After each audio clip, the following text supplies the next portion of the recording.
Hello दोस्तों, आप सबका स्वागत है मेरे यूट्यूब चैनल पे। आज का कहानी है पति पत्नी का प्यार। रवि अपने माता पिता के साथ एक प्यारा सा घर में रहा करता था।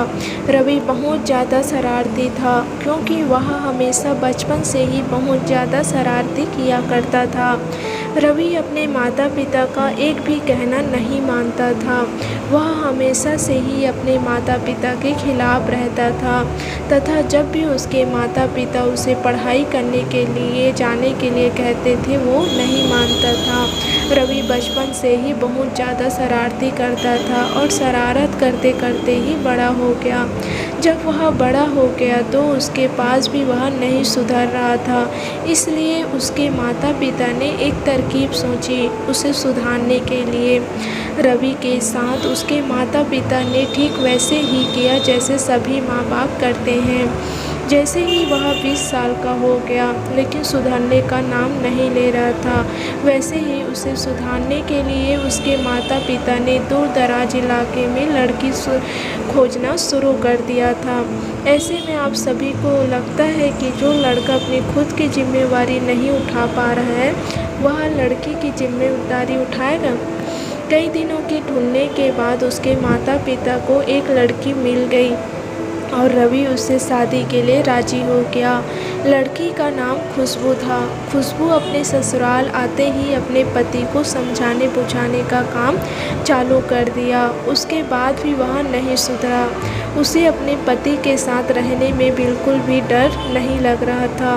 वह धीरे धीरे रवि के बहुत करीब पहुंच गई थी। अब तो खुशबू रवि के बिना नहीं रह पाती थी। रवि भी अब अपने मानसिक संतुलन को नियंत्रित करके वह अपने परिवार के साथ एक साथ रहने लगा था। धीरे धीरे दोनों में सबसे ज़्यादा गहरा प्यार हो गया था। फिर उसके बाद वह अपने परिवार के साथ खुशी खुशी रहने लगा था। एक दिन की बात है, जब रवि काम से वापस आ रहा था तो रास्ते में दुर्घटना हो गई। दुर्घटनाग्रस्त होने के बाद वह बिल्कुल भी चल नहीं पा रहा था। फिर उसके बाद उसकी पत्नी खुशबू उससे कहीं ज़्यादा प्यार दुलार से उसके सभी काम किया करती थी।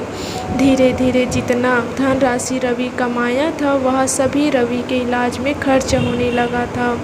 अब रवि के इलाज करते करते उसके पास खाने पीने के पैसे कम आने लगे थे, क्योंकि रवि शादी से पहले कुछ नहीं कमाता था। ऐसे में उनके पास ज़्यादा धनराशि की प्राप्ति नहीं हुई थी, क्योंकि शादी के बाद ही उसने कमाना शुरू किया था। करीब 1 महीना बीत जाने के बाद रवि के कमाए गए सभी पैसे लगभग खत्म हो गए थे, लेकिन उसके पास अब पहले से भी कुछ नहीं था, क्योंकि उसका इलाज भी अभी तक पूरी तरह नहीं हो पाया था। रवि की पत्नी खुशबू को यह चिंता सताने लगी कि आगे की ज़िंदगी और रवि का इलाज किस प्रकार कराएगी। अभी तक भी उसकी दवाई चल रही थी और वह ठीक होने में अभी समय लेने वाला था। अब पैसे भी खत्म हो चुके थे। तभी अचानक खुशबू को एक तरकीब सोची। उन्होंने सोची कि चलो मेरे पास जो सोने चांदी के गहने हैं उसे बाज़ार में जाकर बेच कर जितने भी पैसे होंगे वही रुपये रवि का इलाज करवाऊंगी। खुशबू ने एक सोनार की दुकान में सारे गहने बेच दिए और फिर जितने पैसे मिले उन सभी पैसों से वह रवि का इलाज में खर्च करने लगी और घर में खाने पीने का भी सामान लेकर आने लगी। कुछ दिन बीत जाने के बाद रवि और अपने से चलने में सक्षम हो चुके थे। वह बिल्कुल भी सही हो चुके थे और जब उन्होंने सही हुआ तो सबसे पहले अपनी पत्नी का शुक्रिया अदा किया। उसके कुछ ही दिन बाद रवि बिल्कुल ठीक हो गया। वह फिर से काम पर जाने लगा था।